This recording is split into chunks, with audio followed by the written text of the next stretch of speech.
এক সুন্দর সবুজ বনে বাস করত এক ছোট্ট হাতি। তার নাম ভোলা। ভোলা দেখতে খুব মিষ্টি, কিন্তু তার একটা দোষ ছিল। সে নিজেকে অনেক বড় আর শক্তিশালী মনে করত।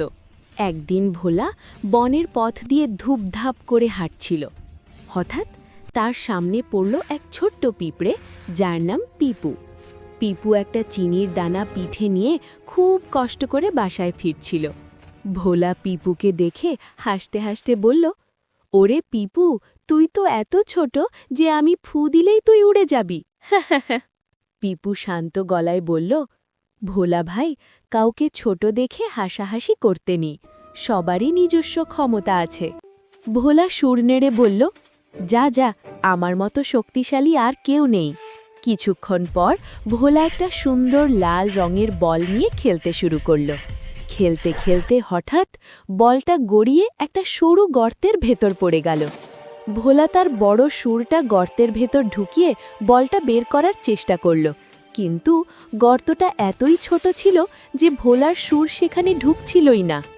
সে অনেক চেষ্টা করল, ঘেনে নিয়ে একাকার হয়ে গেল, কিন্তু বলটা বের করতে পারল না। ভোলা তখন মনের দুঃখে রাস্তার পাশে বসে পড়ল। ঠিক তখন পিপু সেখান দিয়ে যাচ্ছিল। সে ভোলার মন খারাপ দেখে বলল, কি হয়েছে ভোলা ভাই? ভোলা বলল, আমার শখের বলটাই গর্তে পড়ে গেছে, আমি বের করতে পারছি না। পিপু হাসল।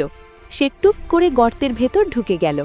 কিছুক্ষণ পর সে তার পিঠ দিয়ে ঠেলে ঠেলে বলটাকে গর্তের মুখে নিয়ে এলো। ভোলা তখন সহজেই সুর দিয়ে বলটা তুলে নিল।